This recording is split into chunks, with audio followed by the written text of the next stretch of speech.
I don't normally pay too much attention to Dez Bryant, former Cowboy receiver, but he did say something that I thought was interesting on X.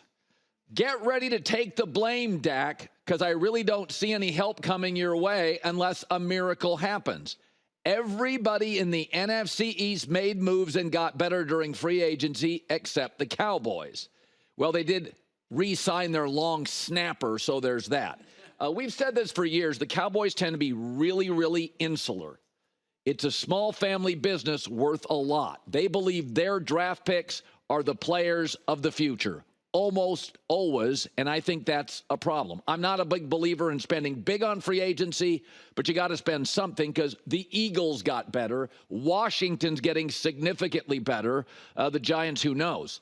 But as of today, there's a very poor running back class. This is a bad running back class. There is no first rounder, arguably no second rounder. The Cowboys running back right now, this is their running back, is tiny. 6th round pick Deuce Vaughn. That's it. It's why the smart people and the smart teams are gobbling up running backs. Doesn't it feel like running backs are having a very good offseason? Jim Harbaugh and John Harbaugh have gone out and gotten a top running back. Derrick Henry to the Ravens. Josh Jacobs to the Packers, a well-run franchise. People like Adam Peters, the new GM in Washington. He goes and gets Austin Eckler from the Chargers, a running back that can catch and run. Texans had a great draft. Nick Casario, their very smart young GM. They go out and get Joe Mixon. Saquon Barkley to the Philadelphia Eagles. Gus Edwards to the Chargers. So the smart coaches and the smart teams are saying, it's a bad running back draft. Let's gobble up the guys we have for the right price. Cowboys, nothing. And why does it matter? Because there are some sobering numbers and data on Dak Prescott that are almost hard to believe until you look at them. Since Dak Prescott has been in the league, this is pretty amazing. When he gets 30-plus rush attempts behind him, he's virtually impossible to beat, 53-7. Less than 30 rush attempts, he's not a very good quarterback, 20-34. But this is more sobering. If Dak just gets 100 yards rushing, again, he's Mahomes. He's 64-17. If he gets less than 100 yards, Dak Prescott has 9 career wins. That's it. And the Cowboys are making no move at running back. It is very clear, indisputably, inarguably clear. Dak is a completely different quarterback with a run game. Now, Josh Allen and Mahomes are better quarterbacks. They don't need it. I mean, Mahomes and Josh Allen regularly in big wins, playoff wins, they're the leading rusher. That was Mahomes in the Super Bowl. But once again, the Cowboys fall into this, we're smarter than everybody else. We're just going to go back with our guys that we drafted. For the record, the very well-run Philadelphia Eagles, who have been to 3 Super Bowls, since the last time the Cowboys were in one, it's a revolving door of running backs. They're acknowledging all the time, hey, this receiver, A.J. Brown, he's better than the guys we drafted. Hey, this running back, Saquon Barkley, he's better than the guys we drafted. The Eagles have no problem acknowledging, and this is what smart companies do, we don't have all the answers. Some of our draft picks, we guessed wrong. Our scouts missed. We'll go buy somebody on the market for a reasonable number. And the way Philly's doing it, as this league pivots to offense over the last 5 to 10 years, look at the Eagles' offensive skill people. A highly athletic quarterback, Jalen Hurts, moving into his prime. Excellent tight end, Dallas Cowherd. 2-star receivers, Devontae Smith, A.J. Brown, and a top 3 or 4 running back, Saquon Barkley. That is an all-star cast. You would not be surprised if any of those or all of them made a Pro Bowl next year. The Cowboys, CeeDee Lamb, and cross your fingers on CeeDee Lamb's health. That's their guy. And they're making no moves in free agency. So, I mean, Philadelphia and Baltimore have very, very dynamic running quarterbacks. Dak no longer, due to injuries, runs like he used to. He's okay, he's not special. And Philly and Baltimore, knowing that, went out and got star running backs. Why? to lessen the burden on superior quarterbacks, right? Lamar's better than Dak. We're going to make it easier for him. I think Jalen Hurts is more talented than Dak. We're going to make it easier on him. So look at the Ravens and the Eagles the last 2 years going out with dynamic quarterbacks and adding running backs, drafting star receivers, adding more players. Dallas, we're good here.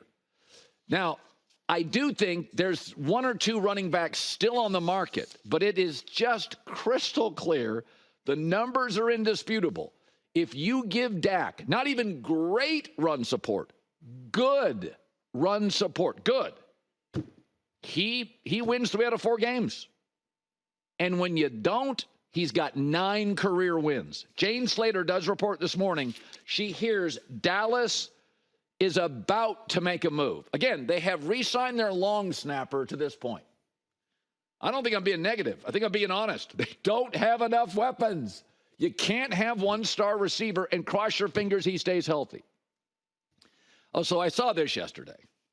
And, from time to time, not a lot, but people will come up to me and say, why don't you say anything nice about blank team? I always talk well about the Chiefs and the Warriors and, teams that win. I spoke nice about Michigan this year and Washington this year in college football and Oregon. Win more games. Stop blaming the messenger. So I saw this yesterday and it made me chuckle. Steeler fans, prime number 2, number 3 fan base in the NFL. And Steeler fans think I don't like them. But what I just keep doing is pointing out that they keep rinsing and repeating something that doesn't work. So yesterday, the Steelers traded a very talented young receiver, Diontae Johnson, to Carolina for an okay cornerback. Then they also spent a fortune on a linebacker Patrick Queen. And I just laughed. If I said to you, hey, there's this NFL team yesterday. You were busy. You didn't see what happened in the NFL. I say, hey, there's this team. And they traded a really promising young receiver for an average corner. And then they paid a fortune for a linebacker. Who do you think it is? Oh, wait, I'll give you another hint. They will once again lead the NFL in defensive spending this year by $30 million. Well, I'll give you another hint. They spent the second least amount of money in the NFL on offense. Well, I'll give you another hint. They still can't get the offensive line right for like the 5th or 6th year. At this point, if you can't figure out it's the Steelers, you're not paying attention. This is what they are with Mike Tomlin. And I've been saying this on free agency. The Rams went and paid in the last year a lot for 2 offensive guards. No defensive coach would do that. They want to pay safeties and linebackers. Rams are not going to pay a fortune for a linebacker. The Steelers did. Defensive coach, making $15 million a year. Power in the building. Pound the gavel. Pound the table. Young GM, new GM listens. I like Mike Tomlin, but at some point, we got to be honest here. Denver and Sean Payton, offensive coach, rebuilt their offensive line in 1 offseason. They had a top 10 O-line this year, Denver. Look it up, PFF. Andy Reid did it several years ago in 1 year. Sean McVay did it in 8 weeks this past year. Now, the GMs in all those cases, they get credit too. But 3 offensive coaches rebuilt their offensive line in weeks or months. We're going like 5-6 years. Steelers can't get their own line right. So as long as Mike Tomlin's the head coach, just understand. The Steelers will never be terrible, but they are viewed as a defensive first, spend your money on defense, make your moves on defense, stack your defense first as the league pivots to an offensive league. Why don't you say anything nice about our team? If you keep doing stuff over and over and you lead the NFL in defensive spending again by a long shot and you don't spend money on offense and you're always looking to go cheap, Trubisky, Russell Wilson on quarterback, and I actually like the Russell to the Steelers move, this is what you are in the AFC, which is a gauntlet of 10 of the top 12 to 13 quarterbacks in the National Football League as the entire culture and league pivots to the other side of the football. I mean, Belichick looks outclassed. Pete Carroll couldn't get it right. How come you don't say anything nice about our team?